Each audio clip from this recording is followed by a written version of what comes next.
Mucha gente me pregunta que por qué los manglares.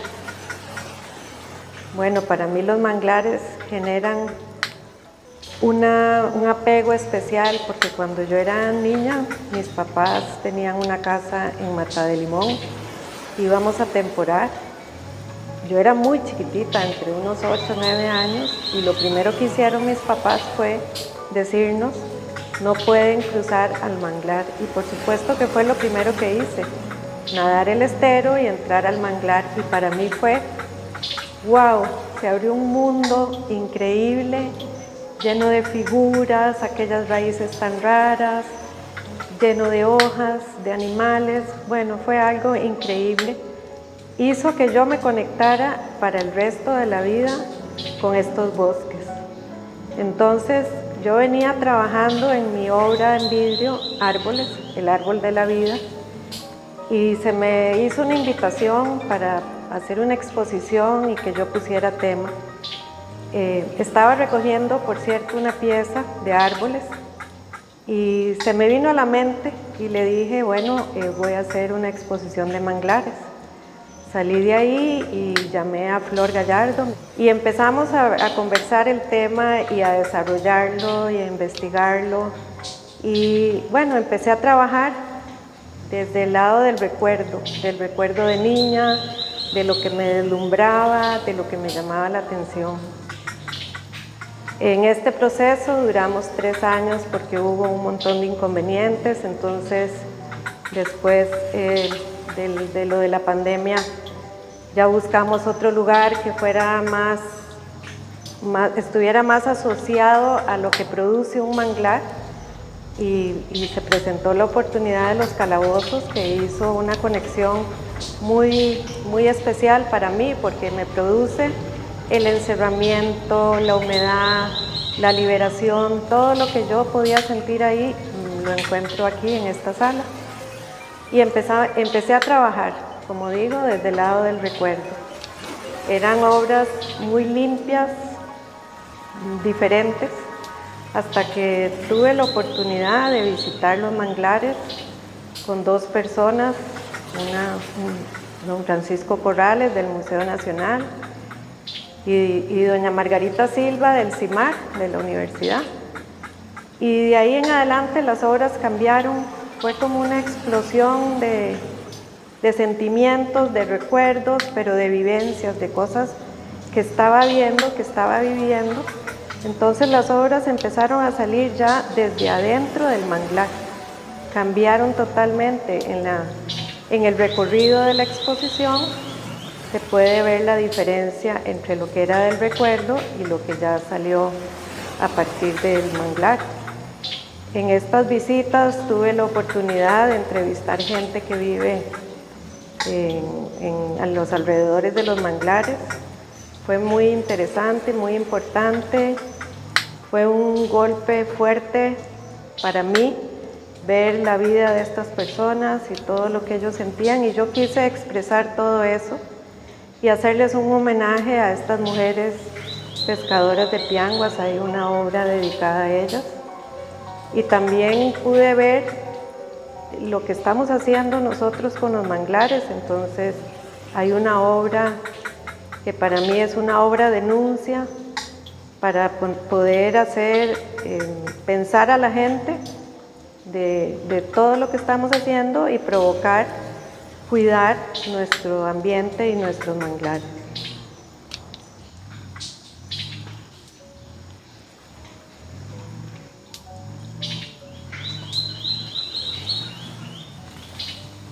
¿Cómo se gesta una exposición de estas magnitudes? No tanto por el espacio, que sean muchísimos metros cuadrados, sino por el trabajo que eso implica. El trabajo curatorial es un trabajo que casi nunca se ve, digamos, es un trabajo que va desde el acompañamiento. Yo siempre he creído que uno nunca le debe decir al artista lo que tiene que hacer, ni siquiera esa postura del curador que llega a escoger piezas al taller del artista, sino un proceso de acompañamiento, casi como una sombra, es lo que yo siempre he pensado. El primer gran reto fue escoger el lugar. Entonces, ¿dónde encuentro yo un espacio que sea un manglar en la ciudad, y más en la ciudad de San José, alta polución, muchísimo tránsito, una ciudad pues que no es muy limpia, pues existe, ese lugar existe y existe aquí, en el Museo Nacional de Costa Rica, en la sede Bellavista o la sede de San José, y en un área muy específica que se llama Los Calabozos. Entonces, buscar el lugar para mí fue un reto enorme. Básicamente debe haber durado un año en ese proceso. A la par, la artista iba trabajando algunas piezas más bien lúdicas, piezas más sencillas en su ejecución, muy bellas en su terminado final. Incluso la pieza emblema de la exposición fue la primera pieza que hizo Maricela Alvarado. Y poco a poco, con el espacio, con la artista, fuimos ampliando el proceso, ¿verdad? Entonces, un proceso curatorial lleva además un proceso museográfico, y el proceso museográfico yo no me sentía capaz de hacerlo, entonces se contactó a Sebastián Melo. Con esto en la mesa, entonces sí, empiezan esas visitas constantes al taller del artista, donde uno lo que va haciendo simplemente es planteándole retos. Veo la pieza muy pequeña, el espacio es muy grande, la respuesta de siempre de todos los artistas de vidrio es que tengo una limitación de horno. Bueno, pero una pieza se puede formar de muchas otras. Y así poco a poco la artista va gestando esta exposición. Pero a la par hay un socio estratégico más que para mí es indispensable, como es todo el personal del museo, desde el área administrativa hasta los que trabajan a la par nuestra. La museógrafa, el departamento de comunicación, el departamento de educación, el apoyo incondicional de Francisco Corrales, el arqueólogo del Museo Nacional, de doña Margarita Silva, que sin ser parte de esta institución, nos demostró que se puede trabajar a dos manos y en una forma interinstitucional, siendo ella funcionaria del CIMAR de la Universidad de Costa Rica. Entonces, la mesa servida, lo que queda es trabajar. Y así es como me preguntaron el otro día, cómo se gesta una exposición. Trabajando, básicamente. O sea, si el artista trabaja, si el museógrafo trabaja, si el curador trabaja, y si el artista necesita apoyo, se le busca apoyo. Y pudimos trabajar con Fernando Rudín, otro artista plástico costarricense, que le apoyó incondicionalmente, ¿verdad? Ya era prácticamente parte de la familia Maricel, porque todos los días, desde muy temprano hasta terminado prácticamente la tarde-noche, se retiraba del taller de Maricel. Entonces, así es muy fácil trabajar.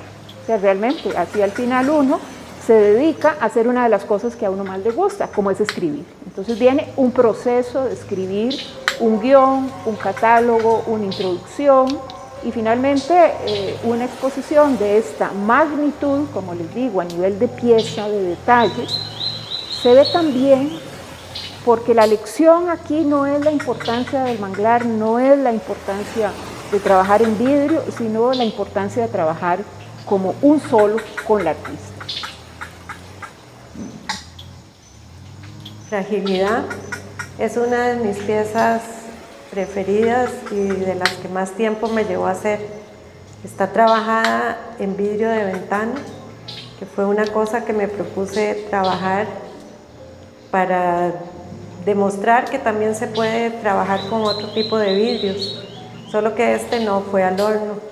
Cada pieza está recortada, está pulida, está dibujada y la fui pegando con luz negra. Y para mí es una pieza que habla de la fragilidad de los manglares, pero a la vez su fortaleza, sus raíces, cómo crecen para sostenerse y para poder sobrevivir en aguas salobres. Es una pieza fuerte, robusta, pero a la vez súper frágil. Esta es la pieza del mangle rojo, es una de las piezas que resultó ser un reto muy grande para mí, porque necesitaba que fuera una pieza muy grande y por el tamaño del horno no la podía hacer de un solo. Entonces lo resolví haciendo de uno en uno los árboles, creando un bosque de manglar rojo. Estos bosques llegan a medir hasta 30 metros de altura, por eso el árbol aquí representado es tan grande. Las bases están oscuras. Quise representar donde los sedimentos quedan atrapados en las raíces para que no lleguen al mar. También tiene un poco de la fauna, como son los cangrejos y los caracoles y el zacate marino. Estas piezas, reflejos de Tibibes, la primera, y reflejos, son piezas que produje después de las visitas a los manglares. La primera, estoy metida dentro del manglar, entonces quise plasmar todo lo que veía ahí adentro, los reflejos en el agua, el barro, las raíces. Es una pieza que es muy grande y que para mí fue un reto poder lograr ese reflejo en el agua. Y esta segunda es el reflejo del agua de las hojas en el barro. Es una pieza que tiene varias técnicas, tiene pintando con la luz, bajo relieve que está por detrás y vitrofusión, la corriente, pero uní todas las piezas para poder lograr estos reflejos. Aquí estoy en la sala didáctica, que es una de las salas para mí muy importantes porque se planeó para dar a conocer el manejo de las diferentes técnicas de vidrio, puesto que es una técnica poco conocida. Aquí se trabaja mucho el vidrio en vitrales o arte utilitario y yo lo trabajo de manera artística. Entonces se pueden observar máquinas, los vidrios, los diferentes tipos de vidrio, todo lo que se ocupa para hacer una escultura en cera perdida como esta, que es la única que se puede tocar en toda la exposición para que la gente sienta el vidrio y sienta las diferentes texturas.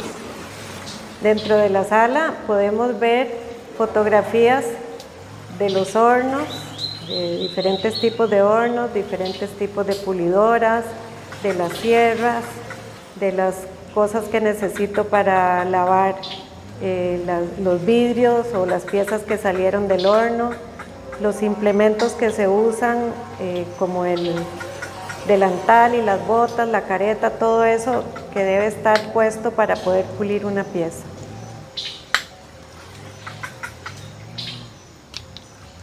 Los manglares tienen una gran importancia desde el punto de vista económico y ecológico.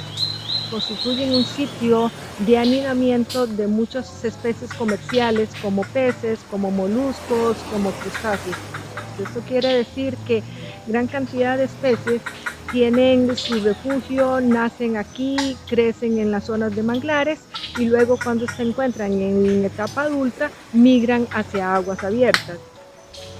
Las raíces de los mangles constituyen una trampa de sedimentos. Los ríos transportan una gran cantidad de sedimentos, se depositan en los manglares y las raíces de los mangles constituyen una trampa para minimizar el paso de sedimentos hacia otros ecosistemas como los pastos marinos o los arrecifes de coral.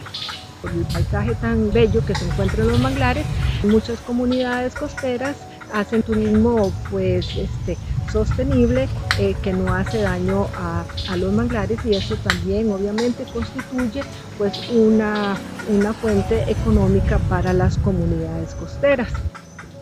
Ya para finalizar, los manglares son importantes desde el punto de vista ecológico, pero obviamente que eso repercute en la economía de las familias que habitan cerca de las zonas de mar.